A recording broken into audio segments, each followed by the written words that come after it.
Dan kita bermohon di antara sekian rahmat Allah itu senantiasa menjaga kita dalam keadaan beriman kepada Allah Subhanahu wa taala dan mampu mengaktualisasikan keimanan itu dengan meningkatkan takwa kepada Allah di setiap keadaan dan waktu dengan sungguh-sungguh, serta mampu menjaga itu semua istiqamah sampai kita wafat dalam keadaan muslim insyaallah. Demikian Nabi berpesan kepada seluruh umatnya yang setidaknya setiap pekan di hari Jumat diingatkan dalam ibadah formal saat menunaikan khutbah Jumat, dan itu menjadi bagian dari apa yang dipesankan oleh khatib setiap menunaikan khutbahnya dengan menyampaikan Quran surah ketiga Ali Imran di ayat 102. A'udzu billahi minasyaitonir rajim. Bismillahirrahmanirrahim. Ya ayyuhalladzina amanu taqullaha haqqa tuqatih wa la tamutunna illa wa antum muslimun. Hei semua orang yang menyatakan dirinya beriman kepada Allah. Alladzina itu isim mausul, konjungsi, kata sambung yang menunjuk kepada objek, kadang-kadang jadi subjek. Bentuknya umum untuk semua tanpa batas. Disebutkan sebanyak 1080 kali dalam Al-Quran. Kalau sudah menggunakan alladzina, artinya Allah memanggil tanpa batas. Mau laki-laki, perempuan, besar, kecil, tua, muda, tinggalnya dimanapun, karena pakai ya.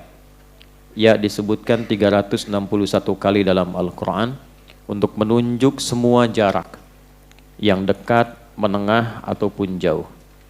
Mau dari Depok, dari Kalimantan, dari Sumatera, baik yang menginap di masjid ini sebelum kajian, atau juga yang datang kemudian hadir bersamaan pagi ini, sepanjang merasa beriman, semua termasuk dalam ayat ini. Setelahnya ada ayyuha, disebutkan 150 kali dalam Al-Quran. Ayyunya itu di gramatikal bahasa Arab disebut munada, itu untuk menguatkan pesan. Haknya tanbih, untuk mengingatkan. Jadi saking pentingnya informasi yang akan diutarakan di ayat ini, Allah sampai menekankan informasi itu dan mengingatkan supaya tidak lupa.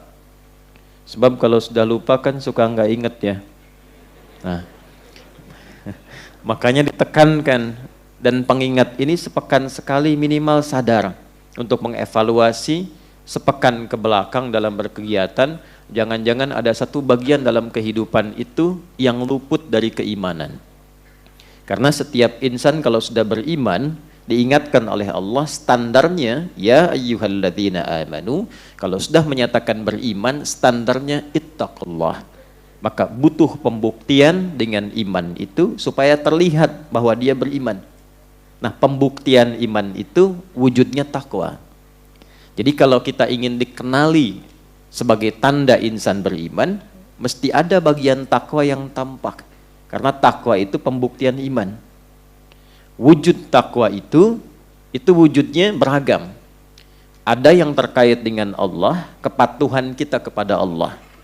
Kan kita mengatakan beriman kepada Allah, tandanya apa? Maka Allah tunjukkan dan turunkan bentuk takwa sebagai pembuktian hamba ini beriman kepada Allah. Wujudnya ibadah namanya. Karena itu kenapa diminta sholat misalnya? Nah, sholat itu tanda kepatuhan, tanda keimanan. Karena itu Nabi mengatakan perbedaan orang beriman dengan orang yang belum beriman itu terlihat pada sholatnya. Al-farqu bainal mu'min wal kafir tarkus sholat. Karena itulah sholat pun disebut dalam Quran dengan kata iman. Sekali di Quran disebutkan sholat dengan nama iman. Di Quran surah kedua Al-Baqarah di ayat 143. Ketika sampai ke menjelang ujung ayatnya Allah berfirman, "Wa ma kana Allahu liyudhi'a imanakum."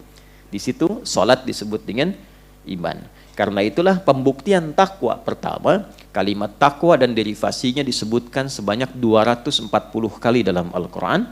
Pemiliknya disebut dengan taqi, jamaknya disebut dengan muttaqin. atau muttaqun.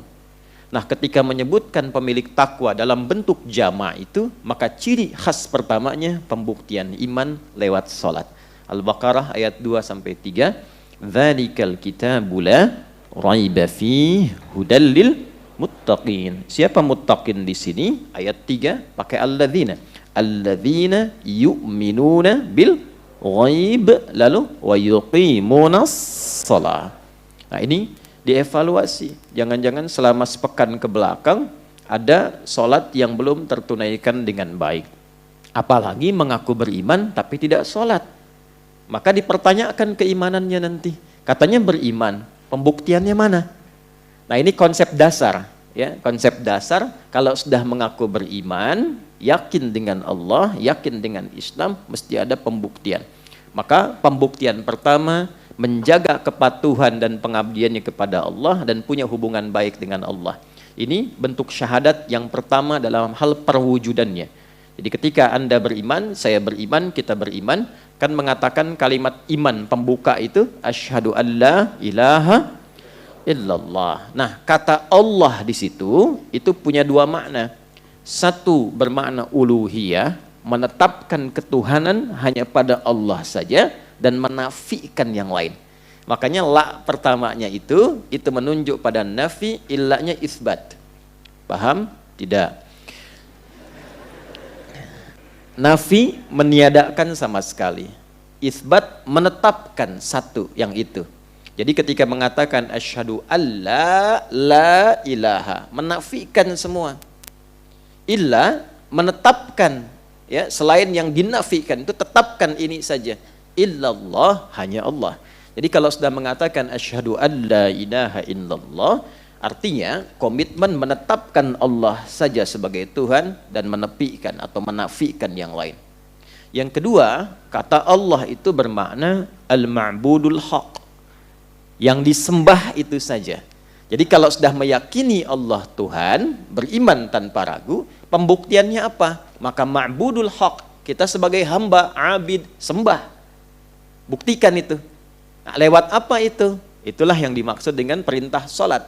Ada di mana urutan ini ditemukan tafsir syahadat, bersambung dengan ketuhanan, bersambung ibadah ke salat. Itu ada di Quran surah 20, Thaha di ayat ke-14. Allah berfirman, innani anallahu la ilaha illa ana. Itu uluhiyahnya. Fa'budni, itu ubudiyahnya. Bagaimana menyembah Allah? Wa aqimis salata li dzikri. Itu salatnya.